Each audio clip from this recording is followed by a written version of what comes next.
Hello friends, நம்ம சனா inside சேனலில் நம்ம இன்றைக்கி பார்க்க போகிறது பார்த்திங்கன்னா present perfect tense. Present perfect டென்ஸ்னால் என்ன அப்படின்னு பார்த்தீங்கன்னா, ப்ரெசண்ட்டுங்கிறது வந்து தற்பொழுது நடக்கக்கூடியது, பர்ஃபெக்ட்டுங்கிறது வந்து ஆல்ரெடி கம்ப்ளீட்டடு. அது எப்படி கம்ப்ளீட்டட்னா, ப்ரெசன்ட் பர்ஃபெக்ட்டுங்கிறது ஜஸ்ட் நவ், இப்போ தான் நம்ம வந்து ஒரு விஷயம் வந்து நடந்து முடிஞ்சிருக்குது. அதாவது இப்போ தான் நடந்து அதே நேரத்தில் முடிஞ்சிருக்கிறது. அதைத்தான் நம்ம என்ன சொல்கிறோன்னா ப்ரெசன்ட் பெர்ஃபெக்ட் டென்ஸ். ஸோ அந்த காலங்களில் நம்ம வந்து ஒரு விஷயத்தை வந்து இப்போ தாங்க அவர் வந்து வந்துட்டு போனார், இப்போ தான் நான் சாப்பிட்டேங்க, இப்போ தான் நான் வந்து அந்த வேலையை முடித்தேன். அதாவது ஒரு ஒர்க்கு முடிஞ்சிட்டு ஆனால் அதே நேரத்தில் ஜஸ்ட் நவ் இப்போ தான் அந்த விஷயம் நடந்திருக்கு அப்படிங்கிறத தான் சொல்கிறது தான் வந்து என்னது ப்ரெசன்ட் பெர்ஃபெக்ட் டென்ஸ். ஸோ இந்த ப்ரெசன்ட் பெர்ஃபெக்ட் டென்ஸை நம்ம என்ன பண்ணுறோன்னா 3 வகையாக பிரிக்கிறோம். என்னது? Positive, negative, interrogative. சரிங்களா? 3 வகையாக பிரிக்கிறோம். இதுக்கு கண்டிஷன் சொல்லி நான் வந்து ஒரு 3ஆக நான் பிரிச்சிருக்கேன் பாருங்கள்.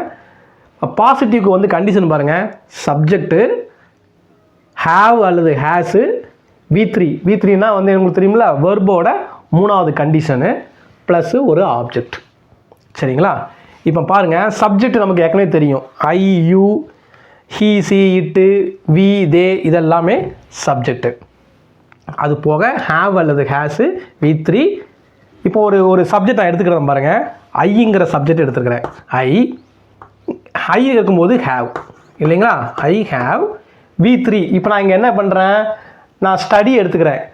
ஸ்டடியோட V3 என்னது? Study, studied, studied. அப்போ V3 வந்து என்னது? ஸ்டடீடு. I have studied. இங்கே ஆப்ஜெக்ட் வந்து என்னுடைய சப்ஜெக்டை நான் படித்து ஜஸ்ட் இப்போ தான் படித்து முடிச்சிருக்கிறேன். I have studied my subject. So ஐங்கிறது சப்ஜெக்டு, ஹேவு, ஸ்டடீடுங்கிறது V3, மை சப்ஜெக்ட் ஆப்ஜெக்ட் ஆகிட்டு.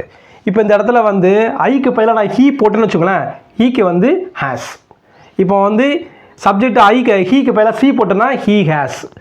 அதே மாதிரி இட் ஹேஸ் ஸ்டடீடு. அதே மாதிரி வீக்கும் தேக்கும் போட்டோம்னா we have studied, they have studied. புரியுதுங்களா? இதுதான் கண்டிஷன். அடுத்து பாருங்கள், நெகட்டிவ். நெகட்டிவ்னா ஒரு விஷயம் என்னது? ஒரு விஷயம் நடக்காதது, நான் செய்யாதது அப்படிங்கிறது. அதே மாதிரி இங்கே சப்ஜெக்ட் பாருங்கள், I have not, V3 studied. I have not studied. நான் படித்து முடிக்கவில்லை, நான் அந்த வேலையை செய்யவில்லை, அது ஒரு விஷயத்தை பண்ணலைங்கும் போது இங்கே நாட் வந்துடுது. அதனால தான் நெகட்டிவ். அதே மாதிரி தான் ஃபஸ்ட்டு சொன்ன மாதிரி தான் ஒவ்வொரு சப்ஜெக்ட்டுக்கும் நம்ம போடலாம். ஹீ போட்டோன்னா he has not studied, it has not studied. They போட்டால் they have not studied, we have not studied. இந்த மாதிரி போட்டுக்கலாம். சரிங்களா?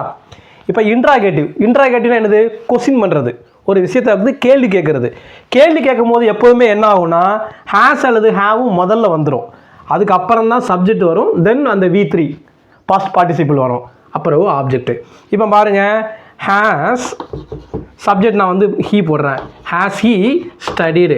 அவன் படிச்சிருக்கானா இல்லையா, அவன் படிச்சுதானா இல்லையா, அந்த வேலையை முடிச்சானா, has he completed this work, அந்த வேலையை அவன் பண்ணானா இல்லையா, ஹேஸ் ஹீ ஈட்டன், அவன் சாப்பிட்ருக்கானா இல்லையா, ஹேஸ் ஹீ கான், அவன் போனானா இல்லையா. ஸோ இந்த மாதிரி நம்ம வந்து என்ன பண்ணலாம், ஒரு கேள்வியாக கேட்கலாம். அதே மாதிரி தான் இங்கே ஹீக்கு போய் நம்ம என்ன பண்ணலாம், சப்ஜெக்ட் ஐ போடலாம், வி போடலாம், தே போடலாம், யூ போடலாம், என்னன்னாலும் போடலாம். ஸோ இந்த மாதிரி ப்ரெசன்ட் பெர்ஃபெக்ட் டென்ஸு ஜஸ்ட் ஒரு விஷயம் கம்ப்ளீட் பண்ண ஒரு ஒர்க்கு வந்து 3 வகையாக பிரிஞ்சிருக்கு. இதில் உங்களுக்கு ஏதாவது டவுட் இருந்துச்சுன்னா நீங்கள் வந்து உங்கள் கமெண்டில் வந்து கேளுங்க. Okay, thank you.